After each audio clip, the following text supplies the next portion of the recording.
All right, let's talk about a different kind of genius. Not the kind born from, abstract equations and jargon nobody can understand. No, this is about a genius forged in the fire of radical, almost aggressive clarity. This is the story of Richard Feynman and how he turned the simple act of understanding into his most powerful weapon. You see, he figured out that the only way to crack the most complex problems in science, we're talking everything from subatomic particles to why the space shuttle failed, wasn't to hide behind bigger and bigger equations. Nope. It was to be so obsessed with clarity that he could explain the entire universe with just a glass of ice water. And his life proves this one crucial point. The highest form of power isn't found in knowing the names. It's found in the raw guts to look like a beginner until you actually find the truth. So to really get what this weapon was all about, we have to go to a moment of just incredible pressure. A time when Feynman didn't just stumble upon a method for learning. He actually forged a weapon he called clarity. I want you to imagine it. It's 1943, a secret lab in Los Alamos. The air is just thick with the weight of the world and, the egos of the greatest minds alive. And in this pressure cooker, Richard Feynman has this big realization. He sees that his most valuable move isn't pretending he's got all the answers. It's to be the one guy in the room who keeps saying, "Wait, I don't understand," until the logic is absolutely bulletproof. And this is where he decides to weaponize the blank page, to build a system where you learn anything by teaching it simply. This was the birth of the Feynman Formula. This core belief that your capacity for clarity is your most lethal professional weapon. And this is where you really see it, right? Feynman was playing a totally different game than everybody else. While all the other experts were busy trying to sound important, to sound literary, he was basically obsessed with physical realism. He wasn't there for status. He was there to find the mechanism, the real tangible way things actually worked. He loved being the outsider because he knew the truth isn't found by being an insider. It's found by really, truly understanding the fundamentals. A perfect example of this in action, his time as a legendary safecracker at Los Alamos. Now, why was he so good at it? Not because he was some master thief, but because he was a master of first principles. See, while everyone else saw a complex lock, he just saw a physical mechanism. He understood how the tumblers worked, how the manufacturing process left little clues, how human behavior created weaknesses. He didn't need a fancy title to see the flaw. He just needed to understand the machine. But, a mindset like that doesn't just pop up out of nowhere in some secret lab. To really understand Feynman, we have to go back, way back, before the bomb, before the Nobel Prize, to a time when he was literally fighting for his own intellectual independence. You see, before he was the great explainer, Richard was just a kid with a radio repair business in Queens. Yeah, an insider by brilliance for sure, but an outsider by class. He grew up having to fight for his right to think differently in a world that just wanted him to fit in. His lab wasn't some pristine university hall. It was a cluttered workshop, a place for hands-on, real-world problem solving. And that upbringing, it shaped everything. And this all stems from one crucial lesson his father drilled into him. His dad would take him out in the woods, point to a bird and say, "You can know the name of that bird in every single language in the world, but when you're done, you'll know absolutely nothing about the bird." The lesson was crystal clear, and it became the foundation of his entire philosophy. Knowing the name of something is not the same as understanding it. Substance over labels, period. So starting from that foundation, he developed these core beliefs that honestly put him at war with the entire education system. For Feynman, understanding wasn't some abstract idea. It was a physical feeling, a click of intuition. He saw that teacher authority was really just a shield for their own fear of fundamental questions. He thought rote memorization wasn't a learning tool, but a disease. And he felt the so-called safety of the MIT classroom was actually a prison for intuition, a place where messy, creative, and innovative thinking went to die. And this all led to his note-taking years, a time of intense isolation and just intellectual forging. He realized that if he didn't rewrite the entire history of physics in his own notebooks, in his own words, the world's standard definition of a scientist would just bury his vision. He had to systematically unlearn the habit of looking for social approval for his ideas. He was basically building this internal fortress of first principles logic, realizing that your own visualization of a problem is the only thing that doesn't lie. So this intense forge of an early struggle, of feeling like an outsider, of fighting for his own way of thinking, it all boiled down to a single, powerful philosophy, the single most important rule of his life. And this became his North Star. The first principle is that you must not fool yourself. and you are the easiest person to fool. I mean, just think about that.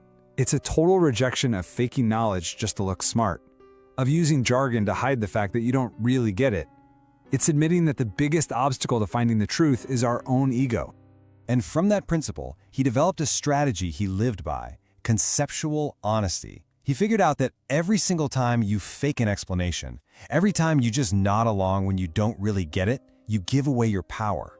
Conceptual honesty demands that you stay in the beginning, in that uncomfortable place of "I don't know," until the underlying mechanism is absolutely undeniable. And for him, this wasn't just some moral choice, it was a massive strategic advantage. And this, right here, is the key mindset shift. Most of us were taught to treat our minds like storage units, places to just collect and file away facts. Feynman did the exact opposite. He treated his mind like a systematic laboratory for the truth, a place for active processing, for smashing ideas together, for testing, failing, and rebuilding. It was a workshop, not a warehouse, and that belief, well, that became a daily system. So how did he do it? How did he turn this really powerful philosophy into a set of repeatable daily habits? Let's actually break down his system for finding the truth. He made his whole philosophy tangible with this really rigorous system. First, there was the freshman protocol. He would just refuse to use jargon, forcing himself to explain any concept in the simplest possible terms, as if he were talking to a freshman. If he couldn't do it, he knew he didn't really understand it himself. This isn't about dumbing things down, it's about forcing yourself to find the core story. Second, the blank page audit. He'd start fresh, with a completely blank piece of paper. This made sure his thoughts weren't polluted by old assumptions or what he thought he should know. It's like a hard reset for your brain. And third, systematic intuition. He treated his mind like a lab, constantly testing ideas against what he called boring complexity, always hunting for that simple, elegant truth that was hidden underneath. You can really think of this whole system as his safecracker model. He just systematically refused to follow the one single accepted path of the academic elites. Instead, he chose to pick the locks of reality, to jiggle the tumblers, listen for the click, and force a new understanding of how things actually worked. It was this sensory, rhythmic habit of finding what he called foundational clarity. So what was the fuel for all this? Well, it wasn't fame or money. While other people were busy chasing status and research grants, Feynman was driven by something way more pure: the pleasure of finding things out. This deep, personal curiosity, that was the engine that kept him going, and it's what made his name the global gold standard for clarity. And the payoff? Well, that was proven on the world's biggest stage. Now, the Feynman Formula wasn't just some academic theory. It was a tool that transformed him from a brilliant physicist into the architect of a new moral conscience for science. And his defining moment came during a national tragedy. Okay, picture this. January 28, 1986. The Space Shuttle Challenger explodes just 73 seconds after liftoff, live on television. The entire world watched in horror. The nation's pride in its space program was just shattered. A presidential commission gets put together, bringing in the nation's top minds to figure out what went wrong. Well, the investigation quickly got bogged down in complexity. I mean, you had mountains of data, endless engineering reports, and a whole lot of institutional finger-pointing and bureaucratic blame games. So amid this sea of noise, how on earth could anyone possibly cut through and find the simple, devastating truth? This is where Feynman's power became undeniable. While all the other experts were presenting these complex charts and talking in jargon-filled testimony, Feynman did something different. During a televised hearing, he took a small piece of an O-ring, the little rubber part they thought had failed, clamped it, and dunked it into a glass of ice water. After a moment, he pulled it out and showed everyone how it had lost its bounce, its resiliency. In that one simple, undeniable demonstration, he cut through all the noise and showed the world the fatal flaw. In that one moment, with that glass of water, it cemented his entire legacy.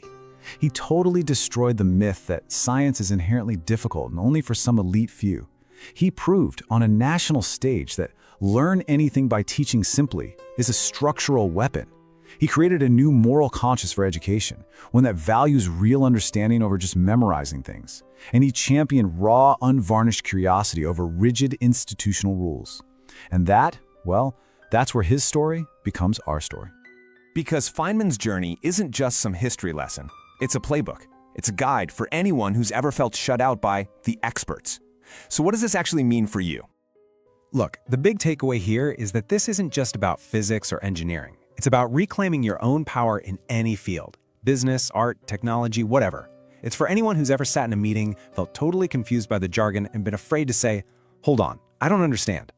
Feynman's story is your permission slip to ask that question, to demand clarity not just from other people, but from yourself. So here's the bottom line from his life. Your real power is directly tied to your ability to stop mimicking names and start actually building understanding. It means choosing to use the freshman protocol in your own work. Like, before your next big presentation, can you explain your core idea to someone completely outside your field? If you can't, you don't own it yet. It means using the blank page audit before you start a project, just clearing away all the noise so you can find the real problem. Just let this idea really sink in for a second. The truth is in the understanding, and your clarity is the code for your greatness. When you raise your own standard for clarity, when you refuse to fool yourself, you stop being a victim of pretense, and you start becoming the master of the outcome. You stop playing other people's games, and you start defining your own. So I'm going to leave you with this one last thought, this one question. Find that one area in your work or in your life where you've been kind of faking it. You know, the one topic where you just nod along to stay safe. And ask yourself, what would happen if I committed completely to simplicity? What would change if I used the blank page, if I forced myself to explain it like a freshman, if I was truly conceptually honest? Because as Feynman showed us, anyone can learn the names, but your understanding, that is the code for your greatness.